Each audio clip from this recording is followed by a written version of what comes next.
تو یہ تمام باتیں حضرت ابراہیم علیہ السلام ہمیں سکھا رہے ہیں کہ تمہارے گھروں میں بھی اگر ایسی کوئی بات ہو تو گھر والوں کو بڑے ادب احترام کے ساتھ سمجھاؤ. اب اس کے بعد میں ایک سلسلہ چل پڑا پیغمبروں کا. حضرت نوح علیہ السلام کا ذکر ہے. انہوں نے اپنی قوم کو تبلیغ کی, قوم نہیں مانی. اللہ تعالیٰ نے پوری قوم کو غرق کر دیا, سوائے ایک کشتی میں جو لوگ ایمان لا کے سوار ہوئے تھے انہیں بچا لیا. اس کے بعد قوم عاد میں حضرت ہود علیہ السلام تشریف لائے. انہوں نے بتایا اپنی قوم کی برائیوں سے پہلے انہیں سمجھایا یہ کیا تمہارا معاملہ ہے کہ تم ایک ہر اونچے مقام پر ایک بڑی عمارت بنا دیتے ہو, مونومنٹس, یادگار, اور پھر ڈاکے ڈالتے پھرتے ہو, جس پر ہاتھ ڈالتے ہو بڑا زبردست قسم کا. یہ تمام کاروبار چھوڑو, اس لیے کہ ایسے لوگوں کو بہت سخت سزا ملتی ہے. قوم کا جواب تھا کہ آپ واز کریں نہ کریں, اپنے کام سے کام رکھو, ہمارے کاموں میں دخل مت دو. اللہ نے اس قوم کو برباد کر دیا. حضرت صالح علیہ السلام کو قوم سمود میں بھیجا گیا. انہوں نے تو معجزہ پیش کر دیا, بڑے لمبے عرصے تک تبلیغ کرتے رہے, قوم نہیں مانی. ایک چٹان کے ساتھ پوری قوم کو لے جا کر کھڑا کر دیا, اشارہ کیا, چٹان پھٹ گئی, زندہ اونٹنی آ گئی. لیکن چند دنوں تک اور بتا دیا کہ ایک دن یہ جو تالاب ہے اس سے پانی سے ووٹ نہیں بہے گی اور تم لوگ نہیں آ سکتے. دوسرے دن تم آنا, تو ایک دن کا اسٹور کرنا پانی ایڈوانس میں. اور لوگوں کو تو عادت تھی ڈیلی کا ڈیلی, روز کا روز پانی آتے لے جاتے, پینے برتنے استعمال کرنے کے لیے, جانوروں کے لیے. اب مسئلہ ہوگا, اب راشن ہی ہے, آلٹرنیٹ ڈے آ رہا ہے, ایک دن آ رہا ہے. چند دنوں تک دیکھا ہے وہ نارمل اٹھنی ہے, کھاتی پیتی ہے, غلاظت کرتی ہے, گھومری پھر رہی ہے. آخر ایک آدمی اٹھا, قتل کر دیا, مار دیا. اور جس کے نتیجے میں اس قوم کو اللہ تعالیٰ نے ایسے دھماکہ خیز عذاب بھیجا کہ پوری قوم اپنی گھروں میں بیٹھے بیٹھے مر گئی. قوم لوط علیہ السلام کی قوم ہوموسیکسولیٹی میں مبتلا ہے. سمجھا رہے نہیں مانتی, آخرکار برباد ہو گئی. شعیب علیہ السلام کی قوم, ان کا جرم یہ تھا کہ ناپ تول کے پیمانے ان کے دیتے تو کم, لیتے تو پورا. یہ جتنی قوموں میں برائیاں ہیں آج ذرا غور کر کے دیکھیے کہ امت مسلمہ میں کچھ کم ہیں یا ہم دوسری قوموں سے 2 جوتے آگے ہیں. ہمارے دیندار یہ مدرسوں سے پڑھنے آنے والے کرتے کیا ہیں, یہ کیوں ان برائیوں کی کو شدت کے ساتھ بیان کر کے امت کو روکنے کی کوشش نہیں کرتے. یہ مدرسوں سے آنے والے جب ممبر رسول پر چڑھتے تو ان کی تقریریں ہوتی کیا ہیں, تمہاری داڑھی چھوٹی ہے تم جنت میں نہیں جا سکتے, تمہارے پینچے ٹخنے کے اونچے نہیں ہیں تم آگ میں جلو گے. رسول اللہ صلی اللہ علیہ وسلم خالی یہ 2-3 کام بتانے آئے تھے. ارے شروع میں توحید بتاؤ, رسالت بتاؤ, آخرت سے ڈراؤ. یہ مکے کا دور میں اسی لیے پیش کر رہا ہوں, میں نے 90 سورے لیے, 90 سوراز مکے میں, توحید, رسالت, آخرت. مکے میں 13 سال میں نماز تک فرض نہیں ہوئی, صرف برائے نام فرض ہوئی ہے معراج پر بلا کر. عملاً 5 وقت کی نمازیں قائم ہی نہیں ہو سکی مکے کے اندر. یہ سب مدینے میں ہوا.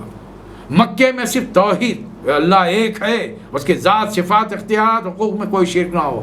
آخرت ہوگی, ایک ذرے کا حساب کتاب لے کر اللہ یا تو انعام دے گا یا سزا دے گا. اور یہ تمام چیزیں بتانے والے رسول اللہ صلی اللہ علیہ وسلم. وہ تمہیں دل و جان سے عزیز ہونے چاہیے, اپنے ماں باپ سے بڑھ کر عزیز ہونے چاہیے. یہ عقیدے, بس یہ 3 عقیدے مضبوط ہو گئے الحمدللہ. اس کے عقیدے مضبوط ہوں گے, عمل آسان ہو جائے گا. صحابہ اکرام کے ساتھ یہی معاملہ ہوگا. قوم نہیں مان رہی, بہرحال آخرکار پھر اس مکی دور میں بھی بتا دیا گیا کہ کیا یہ نشانی نہیں کہ اسے بنی اسرائیل کے علماء جب اسے سنتے ہیں تو ان میں سے بعض ایمان لائے ہیں اور رسول اللہ صلی اللہ علیہ وسلم کی نبوت کو ایسے جانتے ہیں جیسا کہ اپنے بیٹوں کو پہچانتے ہیں. پھر تمہارے ساتھ کیا مسئلہ ہے؟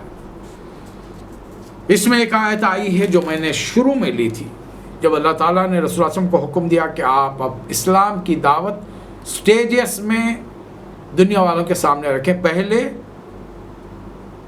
قُوْ أَنفُسَكُمْ وَأَهْلِكُمْ نَارًا, گھر والوں کو. دوسرے نمبر پر وَانذِرْ عَشِيرَتَكَ الْأَقْرَبِينَ, رسول اللہ صلی اللہ علیہ وسلم نے قرابت داروں کی دعوت کی, اور یہ دعوت کا اہتمام حضرت علی نے کیا رضی اللہ تعالیٰ عنہ. 2 مرتبہ کھانے کا بندوبست کیا. اسلام کے لیے دعوت کیجئے, آپ بھی کیجئے. عید آ رہی ہے, عید قربان آ رہی ہے, اگر جب تک حالات درست ہو جائیں تو ایک بڑی دعوت کر لیجیے نا، بڑی نہ صحیح کوئی ہزاروں کو بلانے کی ضرورت نہیں ہے. ارے ہم آپ کے ننیال ددیال کے سسرال کے 150 آدمیوں کو بلا لیجیے، بہت زیادہ کی ضرورت نہیں. اور کھڑے رہیے، توحید رسالت آخرت کی بات کیجیے، رسول اللہ صلی اللہ علیہ وسلم کی سنت کا حق ادا ہو جائے گا. اور اے مکے والا تم کیا سمجھ رہے ہو یہ کلام جو ہے شاعری ہے؟ اور یہ جو محمد صلی اللہ علیہ وسلم پر ایمان لائے ہیں یہ بھٹکے ہوئے لوگ ہیں؟ نہیں. وَالشُّعَرَاءُ يَتَّبِعُهُمُ الْغَاوُونَ، شاعروں کے پیچھے جو لوگ چلتے ہیں وہ تو بھٹکے ہوئے لوگ ہوتے ہیں، بہکے ہوئے ہوتے ہیں. واہ واہ، ہم یہ تمام دور سے ہم گزرے ہوئے ہیں. حیدرآباد دکن کا شاید ہی کوئی ایسا مشاعرہ ہوتا ہوگا 1981 تک جو ہم نے اٹینڈ نہیں کیا. اب وہاں جانا، ایک ایک شاعر کی اس کے اشعار پر تعریف کرنا یا کمنٹ کرنا، اس کے بعد فقرے کسنا، جملے کہنا، پبلک کی طرف سے ایک ووٹنگ ہو رہی ہے، ہنگامہ ہو رہا ہے. اچھا جب وہاں سے نکلے تو خالی اس ذہن، کچھ نہیں، کوئی سبق نہیں سیکھا، بس خالی انجوائے کیا، وہاں پر انجوائے کیا، سیکھا کچھ نہیں. اس لیے کہ وہ شاعروں کے پاس لفاظی ہے. دیکھیں اللہ کیا فرما رہا ہے، الم تر انہم فی کل وادی یہیمون، دیکھتے نہیں یہ کیسی کیسی وادیوں میں گھومتے رہتے ہیں، کیسے کیسے خیالات لا کر یہ اپنے ذہن سے اختراع کر کے پیش کرتے ہیں. مگس کو باغ میں جانے نہ دینا کہ ناحق خون پروانے کا ہوگا. شہد کی مکھی کو شاعر کہہ رہا ہے باغ میں مت جانے دو، بیچارے پروانے کا. پروانہ وہ جو کیڑا جو شمع کے اطراف اور خاص طور پہ بارش کے زمانے میں آپ دیکھیں گے پوسٹ لیمپ سڑکوں پر جو کھمبے ہوتے ہیں جہاں لائٹ رہتی ہے، ان کے پاس کچھ کیڑے مکوڑے اوپر اڑتے ہوئے جاتے ہیں. جب ان کی گرمی لگتی ہے تو اس کے پر جھڑ جاتے ہیں، وہ ٹپ بول کے نیچے گر جاتا. کہاں سے خیال کہاں میں لا رہا ہے. مکھی سے اس پروانے کا کیا تعلق ہے؟ لیکن اس کے خیال کی داد دیجیے آپ، شاعرانہ انداز دیکھیے اس کا. مکھی باغ میں جائے گی، پھول کا رس چوسے گی، رس آ کر ایک جگہ جمع کر دے گی، اور جب جمع ہو جائے گا شہد بنے گا. شہد کا جو ویسٹ ہو جاتا ہے وہ موم بن جاتا ہے، موم سے موم بتی بنے گی، موم بتی جلے گی، پروانہ آئے گا، مر جائے گا. خیال تو بڑی دور کی کوڑی لایا ہے. ایک لکھنؤ کے شاعر نے کہا تھا نابینا ہیں، ایک مصرع دماغ میں آیا، دوسرے شاعر کو سنایا. اس زلف پہ بھپتی شب دیجور کی سوجھی، محبوب کے زلف کی تعریف کرے کہ اس کے بال اتنے کالے ہیں کہ شب دیجور، انتہائی گہری سیاہ رات. اس کی مثال میرے دماغ میں آئی ہے، اس زلف پہ پھبتی شب دیجور کی سوجھی. ایک صاحب جو ادھر سے آ رہے تھے، دوست بھی تھے، مذاق میں انہوں نے کہا کہ اندھے کو اندھیرے میں بڑی دور کی سوجھی. پہلے تم کو نظر نہیں آتا تو محبوب کی زلف کے کلر کو تمہارا پتا کیسا چلا. سارے شاعر خراب نہیں ہوتے. علامہ اقبال کی شاعری دیکھ لیجئے، حالانکہ یورپ جا کر پڑھ کے آئے ہیں، لیکن جب واپس آئے تو ایسا معلوم ہو رہا قرآن میں ڈوب کے نکلے. اس لیے اللہ فرما اِلَّا الَّذِينَ آمَنُوا وَعَمِلُوا الصَّالِحَاتِ وَذَكَرُوا اللَّهَ كَثِيرًا، وہ جو ایمان لائے، نیک عمل کرے، اللہ کو کثرت سے یاد کیا. یہ ہوتا ہے ایمان لانے کا مسئلہ. علامہ اقبال تو ان کی داڑھی پر مت جائیے کہ ان کو داڑھی نہیں تھی. اسلام میں داڑھی ہے، داڑھی میں اسلام نہیں. اب ان کے مسئلے مسائل تھے. اب ان کی غیرت کا اندازہ دیکھ لیجئے نا. حکومت ہندوستان کا وائسرائے انہیں افریقہ کے ملک کا سفیر بنا کر بھیجنا چاہا، لیکن انہیں معلوم ہے کہ سفیر کو اس ملک میں جانے کے بعد اپنی بیگم کے ساتھ ہر فنکشن میں جانا پڑے گا. فرمایا کہ گنہگار ہوں لیکن اتنا نہیں کہ رسول کے احکامات کی خلاف ورزی، یعنی بیگم کو بے پردہ کروں. اب بتائیے، بظاہر ایک چیز تو ان کے پاس نہیں تھی، دوسری طرف ان کی غیرت کا کیا حال تھا. اور آپ کے میرے گھروں کے اندر آج ہمارے خاندانوں کے اندر کیا ہو رہا ہے؟ ہماری بہو بیٹیاں کیسے گھوم رہی ہیں، سر کھلا ہوا ہے، سینہ کھلا ہوا ہے، ہر طریقے سے بے پردگی کے ساتھ. ایک اور سورہ نازل ہوا، سورہ نمل. نواں سال شروع ہو رہا ہے، اللہ تعالیٰ نبی صلی اللہ علیہ وسلم کو خوشخبری دے رہا ہے. مجھے یہ خوشخبری دکھتی ہے. دنیا والوں کے نزدیک بڑی خستہ صورتحال ہے. دنیا والے تو طنز کریں گے, تان کریں گے. دنیا والے ہر موقع پہ کرتے ہیں. ایک موقع آنے والا ہے مدینے میں, الائیڈ فورسز گھیر کر آ جائیں گی, احزاب. رسول اللہ صلی اللہ علیہ وسلم 1 مہینے تک خندق کے پاس رہیں گے, بستی کے اندر جا نہیں سکیں گے. چند دن ایسے گزرے گئے کہ لوگ وہاں سے ہٹ نہیں سکیں گے کہ دشمن کیسے بھی خندق کو پار کر کے کہیں آ نہ جائے. تو لوگوں نے کیا کیا جملے کہے. صاحب یہاں پر تو ضرورت کو جا نہیں سکتے, اور چٹان کو ضرب لگاتے ہوئے رسول اللہ صلی اللہ علیہ وسلم نے فرمایا اللہ تعالیٰ نے ایران فتح کرا دیا, روم فتح کرا دیا, یمن فتح کرا دیا. لوگوں نے فخرے کیسے ہیں, دنیا کی فتح کی بات ہو رہی ہے, ہم ضرورت کو نہیں جا سکتے. ارے دنیا والوں تم تو کچھ بھی کہو گے, یہ اللہ ہے, یہ اللہ کے رسول ہے, خاتم النبیین ہے. اللہ خوشخبری دے رہا ہے کہ ود ان نو ٹائم, چلیے 9 سال کا شروع رکھ لیجئے, 4-5 سال اور گزار لیجئے, مدینہ جائیں گے ہجرت کر کے, جنگ بدر ہوگی, اسلام کی حکومت بن جائے گی.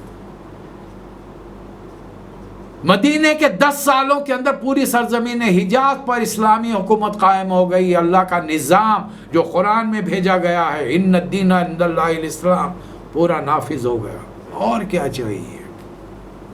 اب رسول اللہ صلی اللہ علیہ وسلم بتا رہا ہے, سورہ نمل چونٹی کی مثال دی گئی ہے, رسول اللہ کو تسلی دی گئی. یہ پہلی چیز, انک لتلقی القرآن من لدن حکیم علیم. اے نبی صلی اللہ علیہ وسلم, یہ قرآن آپ ایک بڑی حکمت والی اور علم رکھنے والی ہستی کی طرف سے پا رہے ہیں, اور یہ ان کے لیے ہدایت ہے اور خوشخبری ہے جو نماز قائم کرتے ہیں, زکوٰۃ دیتے ہیں, آخرت پر ایمان رکھتے ہیں. حضرت داؤد اور حضرت سلیمان علیہ السلام کا ذکر کیا گیا. ایک خوبی دی گئی سلیمان علیہ السلام کو, انہوں نے دنیا والوں سے صاف کہہ دیا, یا ایھا الناس علمنا منطق الطیر, ہم کو پرندوں کی بولی سکھائی گئی. اب اس میں سارے جانور آ گئے, ہر کسی کی بولی.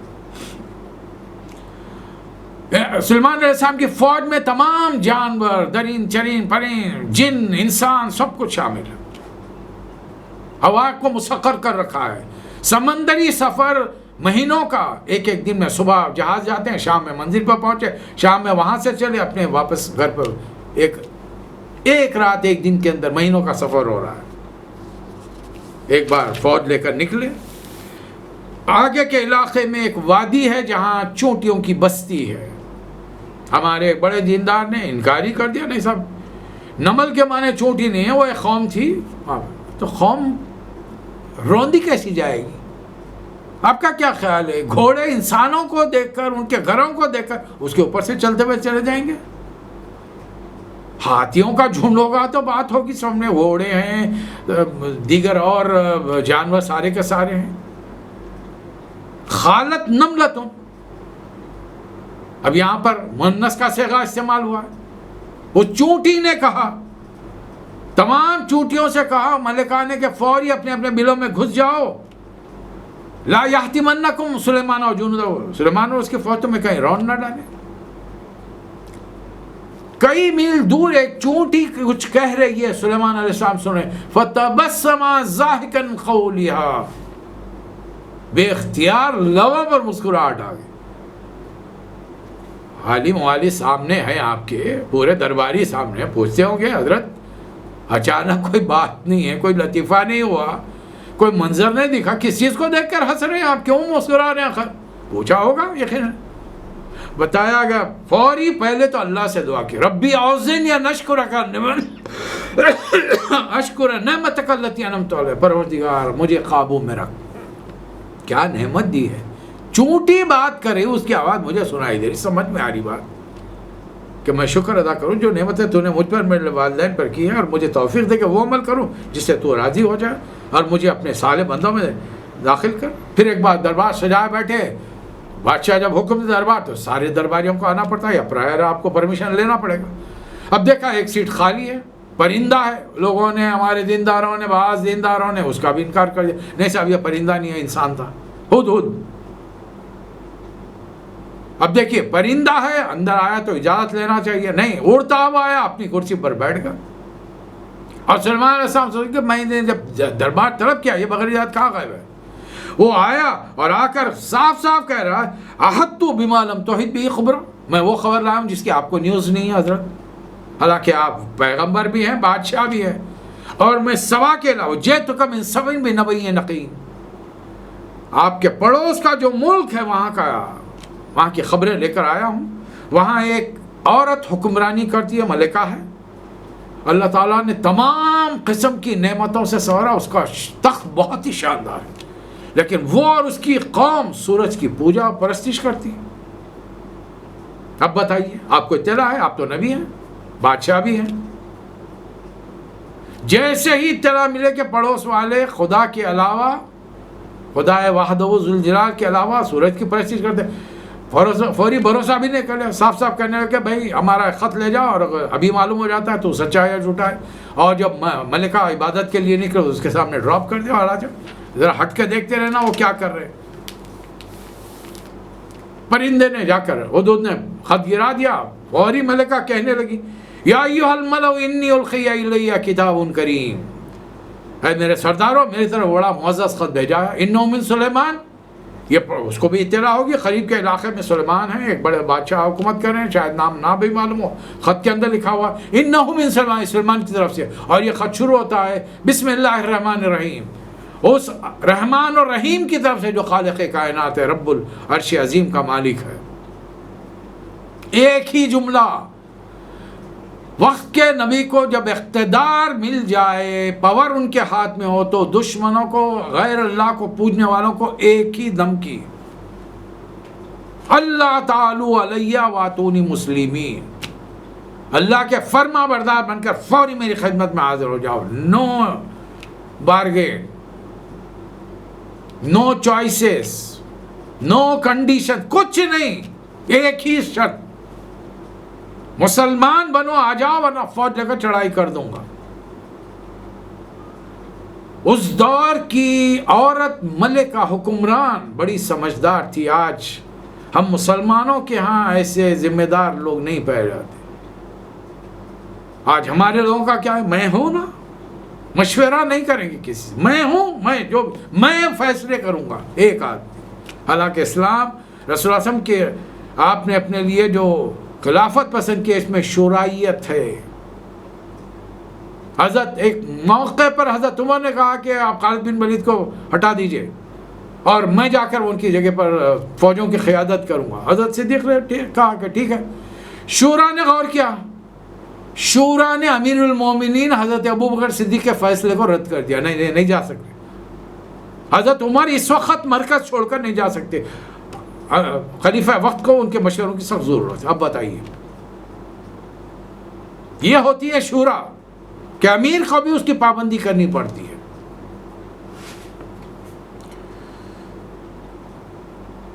ماتحتوں کو کیا جواب دینا چاہیے؟ جو اپنی حیثیت ہے وہ بتا دے، نحنو قالو نحنو اولو قوت و اولو باس شدید، ہم بڑے طاقتور ہیں اور بہرحال مقابلہ کرنے کی پوری صلاحیت رکھتے ہیں، تیاریاں بھی پوری ہیں، والامر الیک، لیکن فیصلہ فائنل آپ کا ڈیسیشن بادشاہ کی حیثیت، ملکہ کی حیثیت سے آپ کا فانظری ماذا تأمرون، آپ کو کیا حکم ہے۔ ملکہ بڑی سمجھدار تھی، اس نے صاف صاف کہا، بادشاہ جب کسی ملک پر حملہ کرتے ہیں تو جب جنگ ہوتی ہے، کوئی جیتتا ہے کوئی ہارتا ہے، فرض کر لو آنے والا جیت گیا، یہاں کے باشندوں کو، عزت والوں کو وہ ذلیل کر دے گا، کھیتیاں باڑیاں تباہ ہو جائیں گی اس دور کے لحاظ سے، اسے کیا معلوم مسلمان کیا کرتے کیا نہیں کرتے۔ البتہ میں تحفے بھیجنے کی کوشش کر، بہرحال اس نے مسئلے کو ایک کیا۔ جیسے ہی قاصد تحفے لے کر پہنچے، حضرت سلیمان علیہ السلام نے فرمایا کہ اللہ نے مجھے دیا ہے، جو کچھ دیا ہے وہ میرے لیے کافی ہے، مزید نہیں چاہیے۔ فوری جاؤ، جا کر کہو کہ مسلمان بن کے آتے ہیں یا فوجیں لے کر، فَلَنَأْتِيَنَّهُمْ بِجُنُودٍ لَا قِبَلَ لَهُمْ، فوجیں لے کر میں چڑھائی کر دوں گا۔ پھر اپنے درباریوں کی طرف متوجہ کہ تم میں سے کوئی ہے جو اس کا، فوری جا کر اس کا تخت اٹھا کر لایا۔ عفریت جنوں میں سے ایک تھا، اس نے کہا کہ میں قوی بھی ہوں، امانت دار بھی ہوں، بس آپ دربار ختم کر کے اٹھیے، اپنا پورا کام کیجئے، دربار ختم ہونے تک میں یہ تخت کو لے کر آؤں گا۔ لیکن ان کے دربار میں ایک ایسا شخص بھی تھا جس کو اللہ تعالیٰ نے عندہ علم من الکتاب، کتاب کا علم تھا. اب وہ اللہ عالم کس قسم کا علم تھا، اللہ اپنے بندوں کو دیتا ہے. تو وہ صاحب ان کے روایت ہے کہ حضرت سلیمان علیہ السلام کے وزیر تھے آصف برقیہ، ان کو بڑا خصوصی علم تھا. انہوں نے کہا کہ حضرت ذرا پلک تو جھپکی آپ. جیسے ہی انہوں نے حضرت سلیمان علیہ السلام نے پلک جھپکی، یعنی آنکھ بند ہوئی اور یوں کھلی، 1 سیکنڈ کے اندر تخت سامنے رکھا ہوا ہے. فلما راؤ مستقرا عنده، سامنے رکھا ہوا ہے. قال هذا من فضل ربی، یہ تو میرے اللہ کا فضل ہے کہ میرے درباریوں میں بھی ایسے ایسے لوگوں کو یہ قوت صلاحیت اللہ نے دیا. اصل میرا رب چاہتا ہے لیبلونی، میرا ٹیسٹ کرنا چاہتا ہے، مجھے آزمانا چاہتا ہے. اشکرو ام ابکرو، میں شکر گزار بنتا ہوں یا نافرمان.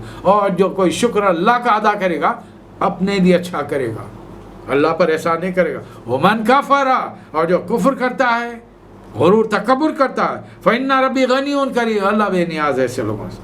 کہنے لگے کہ اب تخت کو ملکہ آ رہی ہے، انہیں بھی اندازہ ہو گیا.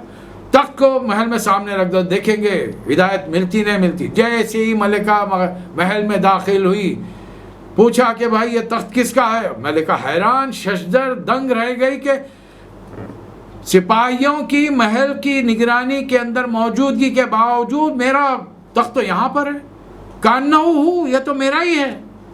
پھر کہنے لگی کہ آپ کے بارے میں جو ہمیں اطلاعات ملی تھی، ہمارا دل کسی طریقے سے پہلے سے راضی تھا. وہ کننا مسلم میں، ہم تو فرمانبردار بن کر آئے، لیکن ابھی بھی ذرا تھوڑا شش و پنج رہتا ہے. فرمایا کہ چلیے ذرا محل کی سیر کریں. دربار میں سے نکل کر جب کھلے صحن میں آئے تو ملکہ نے نیچے جب دیکھا تو اسے اپنا عکس نظر آیا. تو اس نے سمجھا کہ نیچے شاید پانی ہے، فوری اپنے پینچے اٹھا لیے، پنڈلیاں کھل گئیں. سلیمان علیہ السلام مسکرائے، فرمانے لگے کہ پانی نہیں ہے، یہ شیشہ ہے، گلاس انڈسٹری سلیمان علیہ السلام کے زمانے میں بن چکی ہے. اور آپ ایک گلاس کے کمرے میں کھڑے رہ کر ہیکل سلیمانی کی تعمیر دیکھ رہے تھے. آج جو ہمارے بڑے بڑے لیڈر اپنے سامنے گلاس کے بلٹ پروف جو گلاسز لگا کے تقاریر کرتے ہیں نا، لوگوں کو معلوم بھی نہیں ہوتا کیسا کریں، لیکن جان کا خوف یہ ہے کہ بلٹ پروف ہے، شیشے میں سے آر پار پورا دکھ رہا ہے. اب اس ملکہ کو احساس ہوا کہ جو چیز ظاہر میں نظر آتی ہے حقیقت وہ نہیں ہے، اور جو نظر نہیں آتی بسا اوقات وہ حقیقت ہوتی ہے. فوری کہنے لگی ربی انی ظلمت نفسی، پروردگار میں نے اپنے اب تک نفس پر ظلم کیا کہ تو خالق کائنات ہے، میں تیری مخلوق کو پوجتی رہی، چاند تاروں کو. واسلمت مع سلیمان للہ رب العالمین، حضرت سلیمان کے ساتھ میں رب العالمین پر میں ایمان لاتی ہوں. اللہ تعالیٰ نے اس کے بعد میں پھر حضرت صالح علیہ السلام کا پھر دوبارہ ذکر کیا، مختلف کہ قوم کو سمجھا رہے ہیں برائیوں سے رکو، نیکی کا کام کرو. لیکن قوم کا حال یہ ہے کہ نہیں، اب بڑے نیکی کی باتیں ہمیں بتا رہے، ایک دن اس کا خاتمہ. برائیوں پر ٹوکنے پر قوم کے لوگ برداشت بھی نہیں کر سکتے، آدمی کو مارنے تک چلے جاتے، قتل کر دینا چاہتے ہیں. اللہ فرما رہا ہے وَمَكَرُوا مَكْرًا وَمَكَرْنَا مَكْرًا، وہ اپنی چال چل رہے تھے، ہم اپنی تدبیریں کر رہے تھے.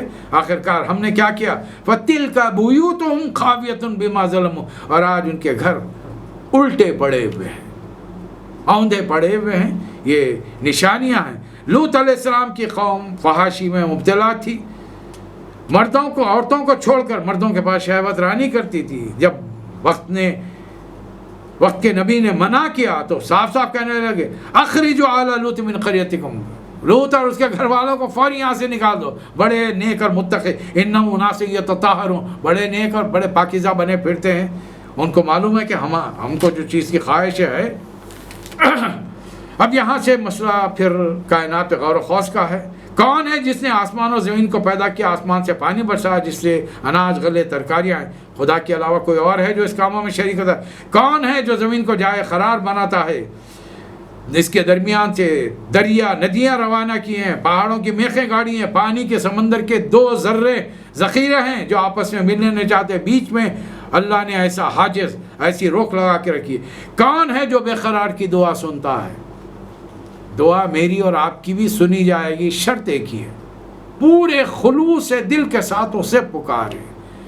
ہم تو پکارتے ہیں کہ شاید سن لیں گے اللہ میاں، بلکہ ہماری توقعات غیروں پر زیادہ ہوتی ہیں، اللہ پر کم ہے۔ تو اللہ ہم سے پوچھ رہا ہے کون ہے جو صحراؤں میں اور سمندروں میں رات کو تم کو راستہ دکھاتا ہے؟ کون ہے جو خلق کی ابتدا کرتا ہے اور دوبارہ اس کو ریسائیکل کر کے پیدا کرے گا؟ جو آسمان سے رزق دینے والا کوئی اور ہے اس کے علاوہ؟ اے نبی صلی اللہ علیہ وسلم، یہ قرآن ان ھذا القرآن یقص علی بنی اسرائیل اکثر الذی هم فیہ یختلفون، بنی اسرائیل کو بھی ان چیزوں کے بارے میں بتاتا ہے جس میں وہ اختلاف کرتے ہیں۔ کیوں یہ بنی اسرائیل کا ذکر ہے؟ مکے میں تو بنی اسرائیل رہتے نہیں ہیں، مکے والے سارے تاجر پیشہ لوگ ہیں، یہ سفر کر کے جاتے ہیں تو ان کے دو اہل کتابوں سے ملاقات ہوتی ہے، موسیٰ علیہ السلام کے ماننے والے، عیسیٰ علیہ السلام کے والے۔ موسیٰ علیہ السلام کے ماننے والوں سے ملاقاتیں مدینہ میں عرب میں ہو جاتی ہیں، مدینہ پہ 3 قبیلے ہیں، خیبر میں کئی قبیلے ہیں۔ اب جب فلسطین جاتے ہیں، شام کی طرف جاتے ہیں، عیسائیوں سے ملاقات ہو جاتی ہے، تو ان کو بتایا جا رہا ہے کہ اللہ تعالیٰ نے ان کو بھی حقیقت، ان کے بارے میں بہت ساری حقیقتیں بتائی ہیں جن میں ان کے درمیان اختلاف پایا جاتا ہے۔ اور اگر یہ مکے والے آپ کی بات سننا نہیں چاہتے فَتَوَكَّلْ عَلَى اللَّهِ، اللہ پر توکل کیجئے، اِنَّكَ عَلَى الْحَقِّ مُبِينٌ، آپ یقیناً حق پر ہے، اور آپ اِنَّكَ لَا تَسْمِعُ الْمَوْتَ وَلَا تُسْمِعُ الصُّمَّ الدُّعَاءَ، آپ بہروں کو نہیں سنا سکتے، نہ وہ ان کو آپ بات پہنچا سکتے ہیں جو پیٹ پھیر کر بھاگے جا رہے ہیں یا جو اندھے بنے رہنے کو پسند کرتے ہیں۔ قیامت جب آئے گی تو اس قیامت سے پہلے زمین سے ہم ایک جانور نکالیں، اخرجنا لہم دابۃ من الارض تکلمہم، جس علاقے میں بھی جائے گا وہاں کے مقامی لوگوں کی زبان میں بات کرے گا۔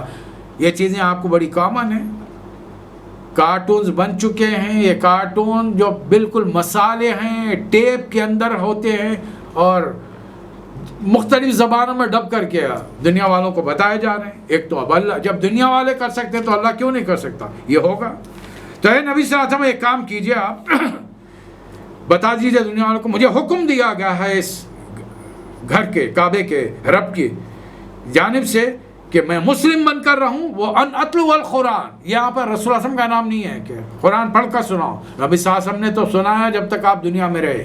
جب آپ نے دنیا چھوڑ کر اللہ کا خوب اختیار کر لیا، اس کے بعد میں یہ حکم میرے اور آپ کے لیے ہے، پڑھ کر قرآن سناؤ۔ ہمیں دیکھنا کیا ہے، وَمَنِ اهْتَدَىٰ فَإِنَّمَا يَهْتَدِي لِنَفْسِهِ، جو ہدایت پائے گا وہ اس کے لیے فائدہ مند ہوگی، وَمَنْ ضَلَّ، اگر وہ کوئی گمراہ ہوتا ہے فَقُلْ إِنَّمَا أَنَا مِنَ الْمُنذِرِينَ، ہم تو صرف خبردار کرنے والے ہیں۔ اب آخری میں اللہ فرما رہا ہے، الحمدللہ، اللہ کا بڑا کرم اور احسان ہے، ساری تعریف اسی کے لیے ہے۔ ان قریب، ویری شارٹلی، اور ویری شارٹلی 1400 سال گزر چکے ہیں، انسان کائنات کے دور دراز علاقوں میں تسخیر کر رہا ہے، سَيُرِيكُمْ آيَاتِهِ فَتَعْرِفُونَهَا، یہ آیات اللہ وہ نشانیاں بتائے گا کہ اس کی وحدانیت پر یقین آ جائے گا، لیکن لوگ ہٹ درم ہیں، اسلام کے، اللہ کے خاتم النبیین کے اور اللہ کی کتاب کے دشمن ہیں، وہ جان بوجھ کر مخالفت کر رہے ہیں۔ ان تک بھی پیغام پہنچانے کی ذمہ داری ہے، پہلے اپنے بھٹکے بھائیوں تک، اس کے بعد غیر مسلموں تک جو بات سننا چاہتے ہیں، تاکہ اللہ تعالیٰ قیامت کے دن ہم کو بھی اپنی پکڑ سے محفوظ رکھے، دوزخ سے بچائے، جنت میں رحمت الفردوس عطا فرمائے۔ وآخر الدعوانا ان الحمد للہ رب العالمین۔